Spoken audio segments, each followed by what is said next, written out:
Well, hey everybody, welcome to BecomingMe.tv. Tina, welcome. I'm so pumped you're here. You are like the life of the party already. And I cannot wait for BecomingMe.tv to meet you today, to hear your story. For all of you watching, I've had the privilege of meeting Tina actually in real life. We met at a Leading and Loving It retreat and just really hit it off from there. And I've loved following her journey and just where she's going and who she's becoming. So to kick it all off, Tina, who is Tina? Oh my gosh, there's so much I could tell you. No, I'm joking. But some fun facts about me that I do have. I'm actually originally from California, born and raised. SoCal is where I grew up. Yeah. Actually about 3 hours from Vegas. So No way. Our old stomping ground. Yes. And I actually am the youngest of 4 kids. I have 2 older brothers and an older sister. And I'm married to a senior pastor. His name is Keelan Duke. And we are college sweethearts. We met in college and we've been together for, 14 years now. We've been married for 7. And one day I'll have to tell all of your Becoming Me people about this red dress that sealed the deal. Hey. I remember that homecoming. I remember us crossing paths at the formal. We had a coronation ball and everyone was in black except me. And I remember like the next day he was like, "So, do you want to be my girlfriend?" I was like, every time I look at those pictures, it cracks me up. So it's like, we've been together a long time. I've actually lived in 7 states. Wow. And as well as spent time in France. Oh my goodness. For the rest of my life. So I'm 33. And I graduated high school at 16, college at 20, and grad school at 22. And then just kind of started motoring about after that. And I love to take pictures. Photography is fun for me. I am the person at someone else's party who has the best pictures. Like, I'm the one who creates your album. You're like, it was my 25th birthday or it was my kid's baptism and I have like a full album for you at the end. That's awesome. I'm that girl. Another thing about me that's interesting is I love to cook. And the same way that people like stalk celebrities, like that's me with chefs. Like when I go to a new town, I'm like, "Oh my gosh, you won't believe who has a restaurant here." And my friends are like, "You're such a dork." So I love cooking and I love eating. So I love following chefs. I love HGTV. My daughter always asks me, "Am I still watching the Build a House shows?" And I'm like, "I sure am." She's like, "You're always watching to make the food or build a house," which are 2 things that I love. So that's some weird stuff about me. That's so awesome. What are the 7 states? Now I'm curious. Yeah, so I grew up in California. Okay. I lived in Atlanta where I went to college. I interned at Medical University of South Carolina, was in Charleston. I went to graduate school in Michigan. I then moved to DC where I worked for the federal government. Then I lived in Miami, Florida, which is where my husband is from. And then I moved to Chicago. Oh my goodness. You've been everywhere, not just like, everywhere. Yes. The only place I haven't been is the mountain time zone. So I feel like a Colorado itch, like maybe we should like. You've experienced it all. Yes. That's awesome. I love it. Well, I've had the privilege of getting to meet you, hearing your story, and then just the privilege of following you over the last few years. So I'd love for you to just take some time and unpack your story. What's made you who you are today? Sure. It's such an interesting journey. I grew up in church. I was a church girl coming up. My parents were very active in church. We actually lived in LA. My family lived in LA. And once I was born, we moved about an hour from LA. And my parents used to commute an hour to go to church. Wow. Because they were like in love with the church we had. And so finally my mom said, "We can't keep doing this. We have to find a church where there's something for our kids and where we could be near home." And she found my home church, New Hope. And my parents still go there. My siblings who live in California still go there. And so that is where I got my initial biblical knowledge beyond my parents. My mom was my first Bible teacher or first pastor because she's the one who taught me John 3:16 when I was a little girl and, would sing different songs that she cooked. And so I always had a relationship with God, but it wasn't until I got older where I started to realize how important it was for it to be personal. My mom constantly used to tell us, like, you have to have a personal relationship with God. Like, it was never that thing where people would say, "Hey, you have to do this out of ritual. You have to do that." She exposed us, but she was like, "This is between you and God." And when I was in France, actually, is when I realized I was I was solid. I was there. I did not speak French. I actually went to go and work at IARC, which is the International Agency for Research on Cancer. It's a World Health Organization company. And I was there. And when I got there, you know, I actually got the opportunity on a whim. Everyone was trying to figure out where they were going to work in grad school. And I was like, you know what? I want to go here. I've read about this guy, Paolo. He's amazing. He's Italian, but he's running this agency. I'm going to reach out. And I did. And I remember my advisor saying, no one's going to reach back to you. And he sent me an email and told me not only could I come, but that it would be paid. Wow. So I packed up my stuff. I bought a plane ticket to France. I went there and it was crazy because I was so excited the whole time. And then when I got there, I don't speak French. I get a ride to where I'm going to work at the agency. I've flown overnight. They sit me at a desk to actually work on my first day getting off the plane. And I have lunch. We finish the day and she says, here's a map to get to your flat.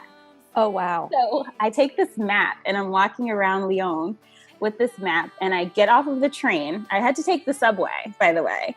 Oh my goodness. I get out of the subway station and I'm like, I can't, the elevator's broken. I have to carry my bags up these stairs.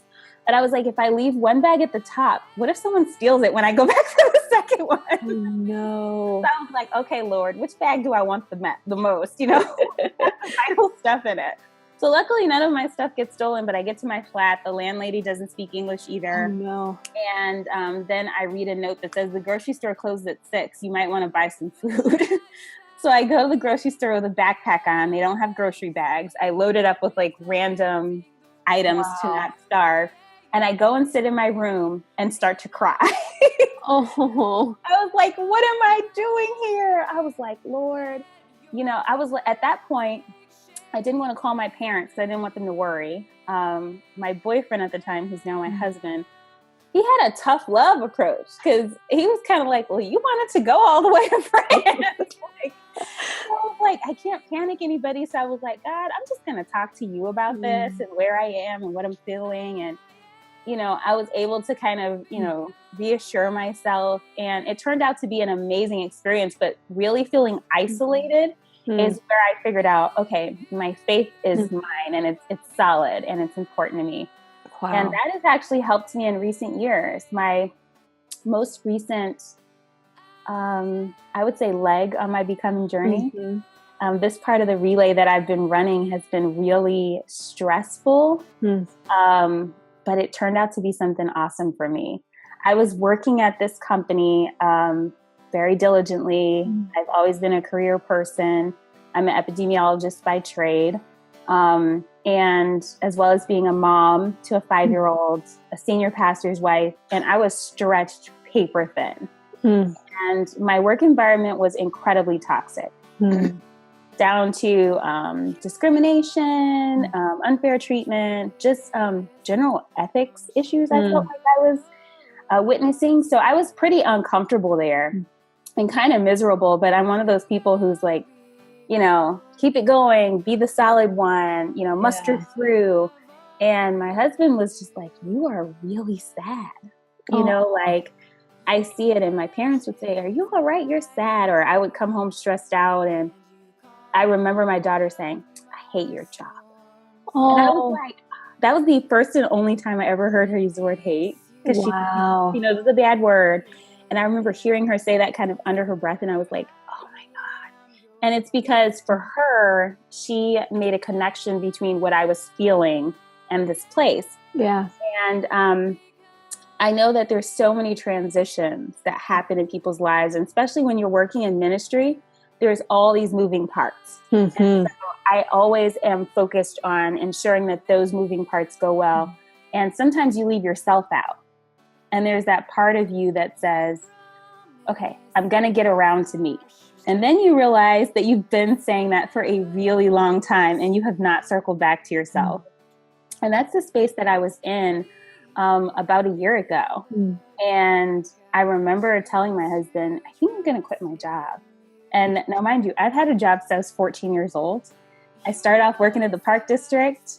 I worked at Mickey D's when I was 16. I always had a job, even in college. In college now, I taught reading. I worked at Macy's. Wow. I did like a spectrum. So I've always been just a worker. And he was like, if it will make you happy, I really think that you should just disconnect. And so I kept praying and praying and praying about it. And it's so funny because sometimes we will kind of dare God. I don't know if I'm the only one, but I'm like, all right, God, if this means this, like trades and bargains happen. And so I was like, if God could just speak up, I tell him all the time, Lord, I want to be in your will, but I can't hear you. So whatever you're whispering, if you could just raise that up. And I told my husband one night, I said, I think I'm going to quit work. I think I need to decompress and go to a different space. And he said, okay. And I said, I think tomorrow is the day. And we went to bed. And about 3:00 in the morning, I woke up out of a dead sleep to hear the words, my yoke is easy. So I thought it was my husband. He's calling hogs next to me. He's like, he's snoring. And I'm like, okay, I asked you to speak up. I'm like, Lord, I heard you. I mean, when I say it was a good sleep. I'd been to bed because I was so ready for the next day. I went to bed probably 10 o'clock. So, I mean, I was in a deep sleep around 3 when this happened. And I felt that freedom, that relief of pressure. And I think the reason why I connect so much of the pressure and frustration with this environment I was in is because it began to overtake me. And there's a space where your Christian identity doesn't then shine through, and that what people are trying to get you to believe you are is what you start to believe you are, or it's how you start to treat yourself. And I think that's always the danger of being in a toxic environment. People often say, oh, I'm just hanging out with this person, or I'm doing this thing. But your environment influences you, even when you don't mean for it to. So if you're not being treated well, you start not to treat yourself well. You don't get your sleep, you don't eat well, you don't exercise, or you don't take time to read your Bible the way you should, and you allow your circumstances to impact who you're meant to be. So once I was able to disconnect from that space, it was a little bit scary for me because I remember the first day feeling like I was in an off day. And then like the second day I was like, I'm really not going back there. This is great. And it just so happened that my birthday was coming up the next week. And I actually went to the US Open for my birthday. I had been planning this trip.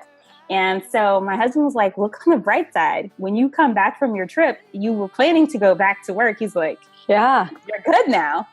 And so I was able to take the time in being away from that work environment. And mind you, I had a startup company I started working with and doing some other things that I felt like put me in a good space. Working in the medical technology space and doing those things. But being out of the space I was previously in, I was able to kind of realize these other visions that God had given me. I've been working on writing a lot more. I'd always said I would write this devotional and that there was this book that God had given me. And I was able to steal away and go to Panera and sit for hours and write. And then hop from Panera, because that Wi-Fi between 11 and then go to Starbucks. And then sitting on my couch. And it was like, I felt so much clearer and more connected. And I was also, in a space where I could realize the idea that I had for what I would like to call a business/ministry in the Amen brand, which is a company that I started. And I had all of these visions before, but I was in such a space of cloudiness. I couldn't really filter all of the things that God was giving me. And so I've kind of taken the past 10 months or so to really be in a great space with those things. And it's so freeing. And the great part about it is to not only feel better, but to be so well connected to God that I don't have to shout at him to talk a little louder to me the same way I did before. I hear him, I feel him. And I think that is the most amazing part of being in that leg of my journey is that while I was beginning that leg, it was one of those things that I was like, will this ever end? Yeah. The space that I'm in. It feels like, oh gosh, Lord, I'm not a glutton for punishment. So you can cut this off whenever you want. It's up to you. Like, I'm good. I've learned. But then it was like, emerging on the other side is your evidence that there is an other side. Oh yeah. Everything that you go through. And I think that was the space that I was in when I came on the other side, is also being able to encourage other people. Yeah. It's funny because you think that you're in this journey alone, and your situation may not exactly be what someone else is going through, but as you talk about it, you can see the twinkle in their eye when they start to say, oh my God, this is me. Yep. What I'm doing. I was looking for just a little more confirmation to make a move or to stay still or to ask a question. And like, you're giving that to me. And that has been spectacular. It really has. So cool. Thank you for sharing your story in this leg of the journey. And I love how you really open the door to, your environment plays a huge factor in who you speak over yourself that you are and who you're becoming. And so just the risk and the boldness that you took to obey and listen to God's voice in that, and the freedom you're walking in now is inspiring. That's really, really cool. Thank you. Yeah, absolutely. If we were in Chicagoland right now having coffee and you were chatting with another woman on her own becoming journey, what would you say to encourage her? It's a lesson that I'm learning now and that I've learned a million times. They say something is like riding a bike. You just get back on. And it's funny. There are these life lessons where I'm like, I thought I had the training wheels off of this lesson, but apparently not. And I think the thing that I have to practice a lot is to grant yourself some grace. Yeah. We, especially women, we are the most graceful people, not just in how we carry ourselves, but how we treat other people. We are forgiving people. We are understanding. We are warm. We often are nurturers, and we do that so well for other people. And especially being in motherhood, I've noticed it even more in myself. But then when you turn the lens on yourself, you realize, I don't encourage myself or hug myself or push myself. I critique myself. I downplay myself. I punish myself. And I would say that granting yourself grace is something I would tell her. As you're on this journey, just be graceful towards yourself. Understand that it won't be perfect and be okay with that. Be okay with being on the journey. I think that's why I love Becoming Me and what you're doing so much, because it's about that constant evolution, never feeling like I have arrived. Like, no, it's fine, you know, and you can cut yourself slack on the journey. You don't have to wait until you've arrived in order to say that about yourself. I think looking over my life, there's so many times where I beat myself up, and now in hindsight, I'm like, I was amazing over there. Like, what was I thinking, So I would tell her that. I would say, just give yourself some grace, forgive yourself, love yourself, encourage yourself. Put yourself up the way that you would do to your friend, your best girlfriend, or your husband, or your boyfriend, or your child, or your mother. How would you push them? How would you treat them? I would say just turn a little bit of that around and put it on yourself. Definitely. That's so good. I heard it said once, and I don't remember who to attribute the quote to, but it was something along the lines of, walk in the same grace that you preach. And it's so true. Like even situation wise, I will sometimes pause in my own journey and be like, Emily, what would you say if your friend was telling you this? And then I just encourage myself with my own words, and so I love that you shared that, because we're never going to be perfect. We're always becoming. You have to give yourself grace in that process. It's huge. That's so good. Well, Tina, thank you for sharing your story, this leg of the journey, who you are, who you're becoming. And just for encouraging all of us. And, you mentioned that you've launched some new things. So if people want to connect with you, where can they connect with you? Well, you can find me on Instagram, which is like my favorite social, since I'm a photog, I like to take pictures. So you can find me. My personal Instagram is @TinaJDuke. And then also, if you'd like to shop the A-Man brand, then you can find us at the A-Man brand, or I have a website, which is www.theamanbrand.com. And I have my little nifty mugs and t-shirts and other little lifestyle items that will kind of get a little pep in your step for the day. You have to show them the mug that you have with you right now. It is so cute. Sure will. This is my Jesus and Jabo mug. This is so cute. early morning, midday, afternoon, over the hump starter kit. Like people are like, what do you need, honey? I'm like, Jesus and Java, girl. That's yes. Sign me up for that too. Hey, for all of you watching, we'll have all the links that Tina just shared in this post, so you can easily click them and you can connect with Tina as well. But Tina, thank you so much. I am just cheering you on big time, and I'm proud to call you my friend. Thank you so much, Emily, for having me.